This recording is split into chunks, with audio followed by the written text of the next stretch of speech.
Orang sekarang dalil-dalil wa may yatawallahum minkum fa innahu minhum. Kalau berkawan orang kafir, maka dia menjadi kafir. Itu kan fatal. Semua nabi ya berkawan orang kafir. Karena dakwahnya memang sama orang kafir. Man tasabbaha biqaumin fahuwa minhum. Siapa yang suka kepada orang kafir, maka dia bagian dari kafir itu. Condong hatinya kepada orang kafir. NU itu punya sejarah panjang, banyak wali-wali yang jadab, yang coro dohir itu kancanan orang fasik-fasik. Orang syariat bingung, ini wali kok berteman orang fasik. Ya kalau kamu bahasakan teman ya masalah, kalau kamu bahasakan ini binaan, enggak, sama jawab saja. Kalau dibahasakan teman masalah, enggak masalah kan, tapi kalau dibahasakan itu binaan, selesai kan. Kalau dakwah zaman dulu tugasnya adalah mengislamkan orang kafir, dan dakwah hari ini mengkafir-kafirkan orang Islam.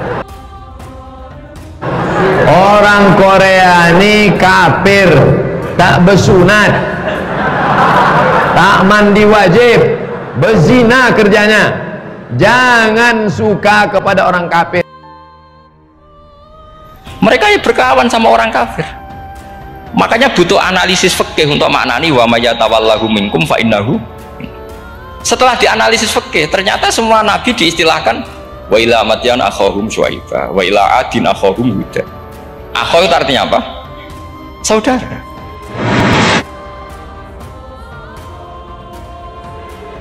Di dalam surat Al-An'am, dalam Al-Quran, Allah Subhanahu wa Ta'ala berfirman, dan janganlah kamu memaki sembahan selain Allah, karena mereka nanti akan memaki Allah dengan melampaui batas tanpa pengetahuan. Sederhananya adalah, kalau kamu tidak mau agamamu dihina oleh orang lain, maka jangan pernah kamu menghina agama orang lain. Tattabi'unna sunanal ladzina min qablikum. Kalian akan ikut tradisi orang sebelum kamu. Zira'an bi zira'in, shibran bi shibrin, sejengkal demi sejengkal, zira'an bi zira'in, sehasta demi sehasta, hatta law dakhalu juhra dabbin, sampai-sampai kalau mereka masuk ke dalam lubang biawak, la dakhaltum, kamu pun ikut juga ke dalam. Sama, Nabi berkawan orang kafir itu tidak karena berkawan, itu binaan Nabi. Memang Nabi itu jadi Nabi, objeknya adalah mengislamkan orang kafir. Ya berlama-lama Nabi dialek dengan mereka, muasyarah sama mereka. Bahkan Nabi diharuskan bersikap baik sama mereka. Itu yang disebut fabima rahmatim minallahi lintalahum walakun tafadzur ghalidhal qalbi lan faddu min haul. Tapi sekarang itu orang sudah tidak pakai ilmu. Orang-orang radikalisme itu nggak pakai usul fikih. Pokoknya kalau ada ayat terjemahnya gini ya sudah, itu jadi madhab. Akhirnya kecelakaan seperti ini. Bagaimana saya meyakinkan? Ya cuma bisa berdoa. Karena Al-Quran mengatakan famang sa'afal yu'min famang sa'afal yakfur. Yang mau beriman sok atau enggak ya silahkan. Kamu nyembah Allah, Allah nggak menambah kemuliaannya. Kamu nggak nyembah Allah, Allah juga tidak kurang kemuliaannya. Makanya yang mau beriman silakan. Tapi saya punya satu hal, jangan pernah menghina sesembahan orang lain kalau kamu tidak menghendaki orang lain menghina sesembahanmu. Orang yang ikut merayakan hari ibu, man tasabbaha biqaumin, siapa yang ikut tradisi orang kafir, maka kafirlah dia. Apakah mengucapkan selamat hari ibu dibolehkan? Tidak. Ulama mengharamkan mengikut tradisi orang kafir. Ini orang kafir punya cerita. Ternyata di surat Taubat yang disebut suratus Saif, yang bahkan haram baca bismillah, itu ada ayat wa in ahadum minal musyrikin astajaraka fa'ajirhu hatta yasma'a kalam Allah summa ablighu ma'mana. Muhammad, kalau ada orang kafir mau belajar Quran sama kamu, ya harus kamu pelajari hatta yasma'a kalam Allah. Setelah mereka mau belajar, ya ablighu ma'mana summa ablighu ma'mana, kamu harus menjamin keamanan dia.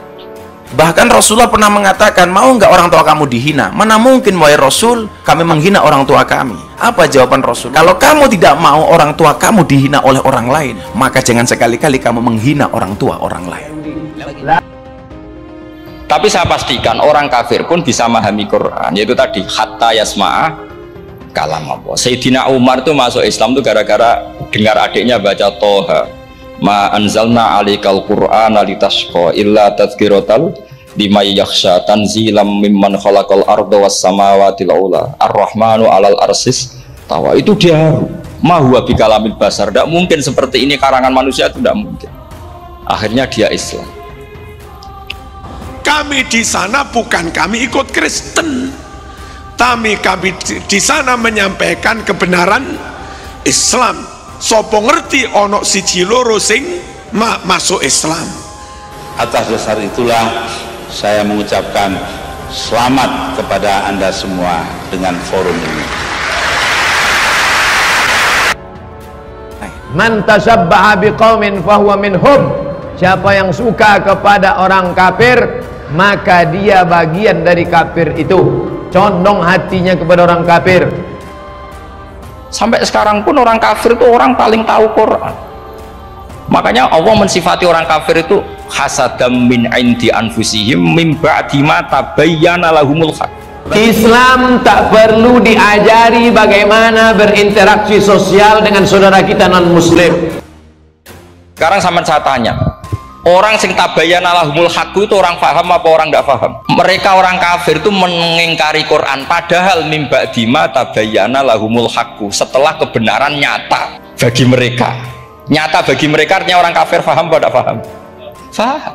Cuma mereka punya penyakit hasadam min indi. Sekarang banyak yang tak bisa membedakan kebablasan, tak bisa membedakan mana toleransi, mana telurasin.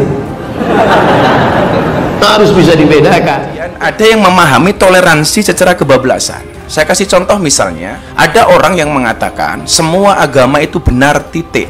Saya pikir kalimat ini tepat tapi kurang lengkap. Bagi saya yang benar adalah semua agama itu benar bagi penganutnya. Maka kalimat yang menurut saya diksi yang paling tepat adalah semua agama itu benar bagi penganutnya. Tidak boleh ikut-ikutan masuk ke gereja, maka ikut dalam kekafiran mereka. Mereka juga kalau ada ayat tentang ahkam yang memberatkan, mereka bilang i'ti bi Qur'anin ghairi hada au badil. Muhammad harusnya jangan tema itu yang diangkat, kok cari Quran yang lain yang enggak tema itu. Mereka sampai memilih tema itu karena paham apa karena tidak paham? Karena paham.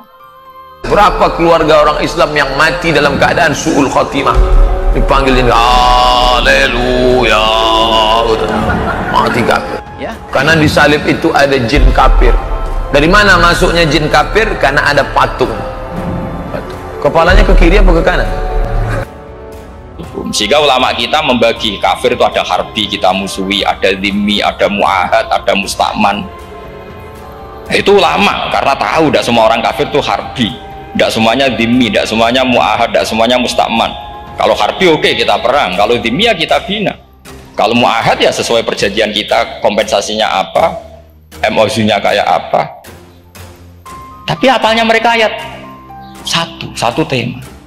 Islam tak perlu diajari bagaimana berinteraksi sosial dengan saudara kita non muslim. Bagaimana saya meyakinkan? Ya cuma bisa berdoa. Karena Al-Quran mengatakan famang sa'afal yu'min famang sa'afal yakfur, yang mau beriman sok atau enggak ya silakan. Kamu nyembah Allah, Allah enggak menambah kemuliaannya. Kamu enggak nyembah Allah, Allah juga tidak kurang kemuliaannya. Haram hukumnya masuk ke rumah ibadah orang lain. Haram. Jadi artinya gini, kalau kamu ngaji ulumul Quran, kamu harus tahu ini khitab ke kafir. Kafir yang mana? Ahli kitab atau kafir yang musyrik? Nah sekarang nggak tahu lagi, pokoknya kafir. Makanya kalau orang berdebat dengan mereka itu tidak goblok menewak. Selama kemudian ada kebaikan di dalamnya, ya saya akan lakukan. Dan yang perlu diingat, kehadiran saya itu bukan dalam rangka peribadatan, bukan sembahyangan, tetapi peresmian. Saya merasa bersyukur Tuhan Yang Maha Esa telah memberikan kepada kita keragaman sangat besar dalam beragama, dalam berbudaya. Pak Gus Dur sering mau diundang ke gereja. Alasannya Gus Dur Marzuki menyampaikan dakwah itu wajib kepada siapapun. Kita semuanya bisa menerima, siapapun yang datang semua bertetangga, berkawan, bersahabat. Tapi kalau sudah dalam masalah ibadah, ritual, tak ada tawar-menawar. Makanya yang mau beriman silakan. Tapi saya punya satu hal, jangan pernah menghina sesembahan orang lain kalau kamu tidak mengendaki orang lain menghina sesembahanmu. Makanya sama ndak usah ketularan goblok sing pun gimpun sing wis goblok ora usah ditambahi mun kathah dan ini pun. Ya karena kita ngaji jelas Qur'annya kan lam yakunil ladzina kafaru, itu masih ada min lil bayaniyah atau min li bayanil jinsi. Kafaru itu sapa? Siji min ahlil kitab, dua kafaru sing wal musyrikin. Dua-duanya tidak pernah munfakina hatta ta'tiyahumul bayinah. Mereka tidak akan tercerabut dari pikirannya sehingga ada bayinah. Bayinah itu siapa? Rasulun minallah yatslu sufam. Nah, ketika Nabi menjelaskan asal usul nasabnya bahwa Sayyid Adnan itu ila Ismail, Ismail jelas putra Nabi Ibrahim, mereka terus baru iman karena ada fihi ayatum bayinatum maqamun apa Ibrahim.